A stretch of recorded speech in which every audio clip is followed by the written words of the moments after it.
বিয়ের পর 13 ও 14 বছর বয়সে সারদা দেবী কামারপুকুরে গিয়ে থাকেন।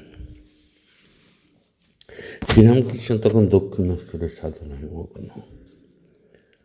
শ্বশুর বাড়ির সঙ্গে বিরাট হালদার পুকুর।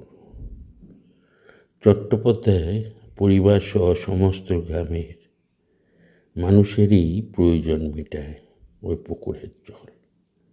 এদিকে ছোট্ট সারদার নববধূ মনে মনে ভাবতেন, কি করে একা একা নাইতে যাব।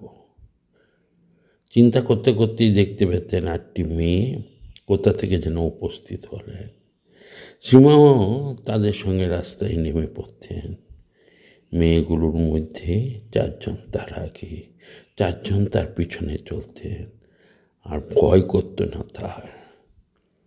সীমা হালদার পুকুরে স্নান করতেন, তারাও করতেন, আবার বাড়ি ফিরে আসতেন একইভাবে।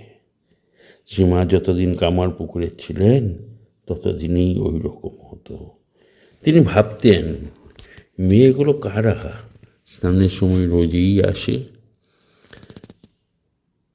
তিনি কিন্তু কিছু বুঝতে পারেননি, তাদেরও জিজ্ঞাসা করেননি কোন দিন।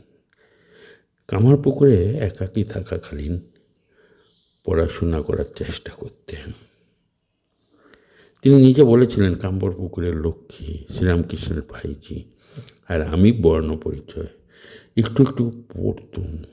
ভাগ্নে হৃদয় বই কেড়ে নিয়ে বললে, মেয়ে মানুষের লেখাপড়া শিখতে নিয়ে শেষে কি নাটক নভেল পড়বে? লক্ষ্মী তার বই ছাড়লে না। ঝেয়ারি মানুষ কিনা, অর্থাৎ বাড়ির মেয়ে লক্ষ্মী দিদি জোর করে রাখলে আমি আবার গোপনে তার একখানি 1 আনা দিয়ে কিনে আনলুম।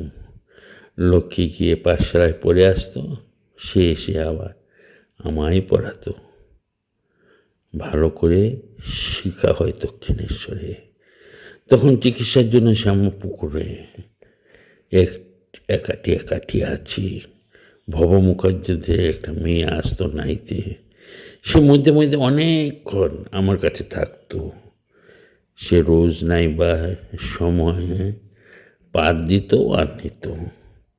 আমি তাকে শাকপাতা বাগান হতে যা আমায় এখানে দিত তাই খুব করে দিত।